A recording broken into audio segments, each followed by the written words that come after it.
ஆண்டவரும் அருமை ரட்சகருமா இருக்கிற இயேசு கிறிஸ்துவின் ஆச்சரியமான நாமத்தில் தினமும் கர்த்தருடைய சத்தத்தை கேட்டுக்கொண்டிருக்கிற என்னுடைய பிள்ளைகளை வாழ்த்துகிறேன், ஆசீர்வதிக்கிறேன்.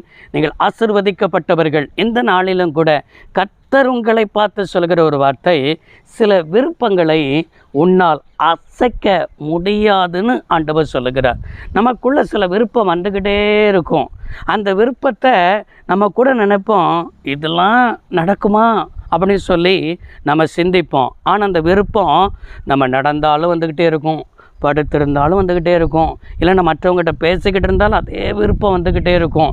அதனால தான் கர்த்தர் சொல்லுகிறா, சில விருப்பங்களை நீனே மறக்கணும்னு நினச்சாலும், ஆனால் நீங்களே விட்டுவிட நினச்சாலும் அதை அசைக்க கூட என்ன செய்ய முடியாதுன்னு சொல்லி தான் கர்த்தர் பேசி கொண்டிருக்கிறார். பிலிப்பியர் 2ஆம் அதிகாரம் 13வது வசனத்தில் இவ்வாறாக பார்க்க முடிகிறது, தேவனே தம்முடைய தயவுள்ள சித்தத்தின்படி விருப்பங்களையும் செய்கையையும் உங்களில் உண்டாக்குகிறவராக இருக்கிறார். நன்றாய் பார்த்தீர்களா? அப்போஸ்தலனாக இருக்கிற பவுல் பிலிப்பியருக்கு எழுதும் பொழுது இந்த விருப்பத்தையும் செய்கையையும் தேவனே தம்முடைய தயவுள்ள சித்தத்தின்படி உங்களுக்குள்ள, இந்த வார்த்தையை கேட்டுக்கொண்டிருக்கிற உங்களுக்குள்ள அவர் தான் உண்டாக்குகிறவரார் இருக்கிறார் என்று எழுதியிருக்கிறார். அவன் அவருடைய சித்தத்தின்படி விருப்பம் அப்படின்னா இச்சையின்படி நிறைய பேர் என்ன செய்வாங்கன்னா, இன்றைக்கி எங்கெங்கெல்லாமோ பார்த்து இந்த பெண்ணை தான் நான் திருமணம் முடிக்கணும், இந்த மகனை தான் நான் திருமணம் முடிக்கணும் என்று சொல்லி அந்த விருப்பத்திலேயே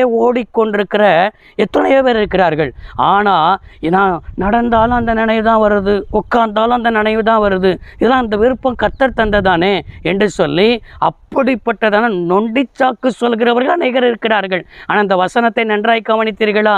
தேவனே தம்முடைய தயவுள்ள சித்தத்தின்படி அப்படின்னா அவருடைய சித்தம் எப்பொழுதுமே இச்சைக்கு உட்பட்டதாக இருக்காது, உலக ஆசைக்கு உட்பட்டதாக இருக்கிறாது, பரலோகத்தின் ஆசைக்கு உட்பட்டதாக இருக்கும்.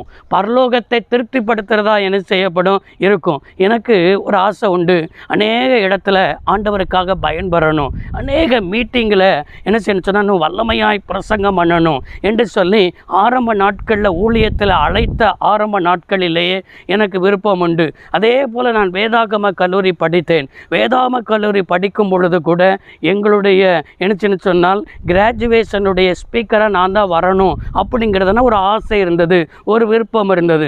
ஒவ்வொரு நாளும் அந்த ஆசையை நான் அனல் மூட்டி எழுப்பி கொண்டே இருப்பேன். எப்படியாவது நான் தான் கிராஜுவேஷன் ஸ்பீக்கராக வரணும், எப்படியாவது நான் தான் வரணும்னு சொல்லி ஆண்டவர்கிட்ட அந்த விருப்பம் எனக்குள்ளே வந்து கொண்டே இருந்தது. அந்த விருப்பம் எனக்குள்ளே அனல் மூட்டி கொண்டே இருந்தது. ஆனால் நான் அந்தளவுக்கு ஒரு போதகருடைய பின்னணியத்தில் வளர்ந்தவன் கிடையாது, ஒரு பெந்தேகோஸ்தே பின்னணியத்தில் நான் வந்தவனும் கிடையாது.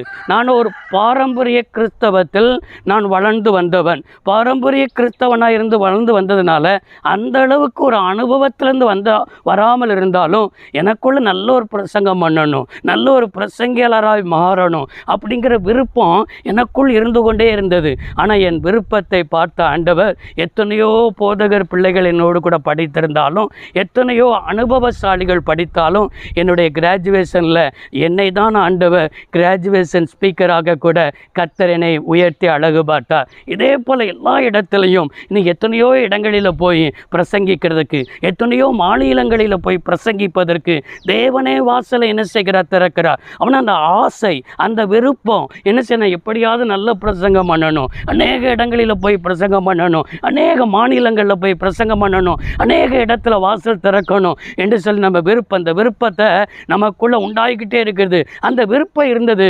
அந்த விருப்பத்தை இன்றைக்கு கர்த்தரே எனக்கு என்ன செய்கிறார்னா அனல் மூட்டி எழுப்பி அந்த விருப்பத்தின்படியே கர்த்தர் என்னை பயன்படுத்தி கொண்டிருக்கிறார். அதனால் காலங்கள் ஆகலாம், காலங்கள் கூட மாறலாம். ஆனால் அந்த காலங்கள் மாறினாலும் உனக்குள் இருக்கிறதான அந்த விருப்பத்தை ஒரு காலம் அசையாது, ஒரு காலம் எந்த மனுஷனும் அசைக்க முடியாது.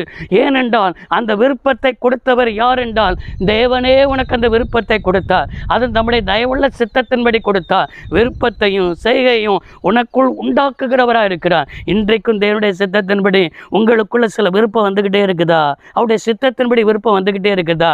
ஏதோ ஒரு ரீதியில் நீங்கள் அந்த விருப்பத்தின்படியே நடந்து கொண்டே இருக்கிறீர்களா? அது நடக்காமல் இருக்குதா? ஆனால் நடக்காமல் இருந்தாலும் கூட காலங்கள் ஆகலாம், ஆனால் அந்த விருப்பத்தை அசைக்க முடியாது. நிச்சயமாக நடக்கும், நிச்சயமாக நிறைவேறும். நிச்சயமாக தேவன் அந்த விருப்பத்தை கொடுத்தது அவர்தானே. அந்த விருப்பத்தின்படியே கர்த்தர் இந்த நாளில் உங்களுக்கு அந்த பதிலை நீங்கள் பார்க்க போகிறீர்கள். ஜெபிப்போம். சர்வ வல்லமையுள்ள தேவமே, அருமை தகப்பனே, இந்த வார்த்தையை கேட்ட பிள்ளைகள் அப்படியே வாழ்ந்திருக்க, சுகித்திருக்க, அந்த விருப்பத்தை நிறைவேறுவதை பார்க்க கிருபதாரும் இயேசு ரட்சக நாமத்தில் வேண்டி கேட்கிறோம் நல்ல பிதாவே, ஆமேன். கர்த்தர் ஆசீர்வதிப்பாராக. God bless you all.